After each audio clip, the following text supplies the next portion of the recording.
The European Union spent more on Russian energy imports last year than it sent as military aid to Ukraine. Now, despite loud rhetoric and claims of imposing sanctions against Moscow, the fact remains that European countries continue to remain heavily dependent on Russian energy and raw materials. And the figures alone tell the full story.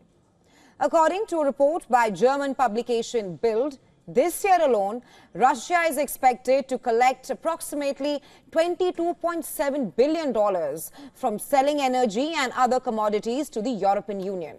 And last year, Europe spent around $26 billion on Russian energy. In comparison, Europe committed around $24 billion in military aid to Kiev in 2024. While the European Union wants to champion Kiev's cause on the diplomatic front, their energy payments to Russia clearly tells a different story. In fact, back in March, US President Donald Trump had told the US Congress that Europe spent more money buying Russian oil and gas than they have spent on defending Ukraine.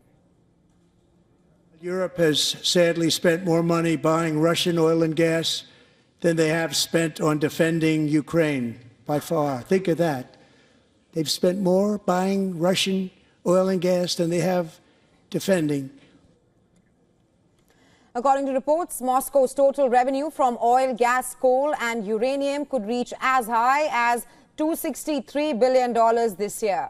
Even though Europe has reduced its dependency, the region still sources around 19% of its gas from Russia, down from roughly 45% before 2022.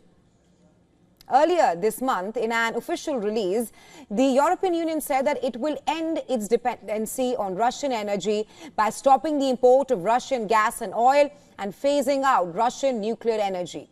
But in the same release, it also admitted, and I'm quoting here, in 2024, the EU saw a rebound in Russian gas imports, unquote. Further highlighting Europe's complex energy entanglement with Russia.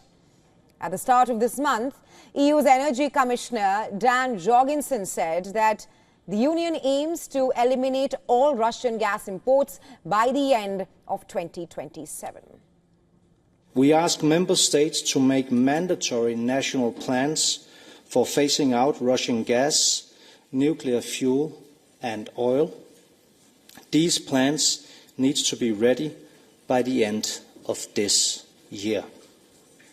We ban all imports of Russian gas under new contracts and existing spot contracts taking effect as of the end of this year.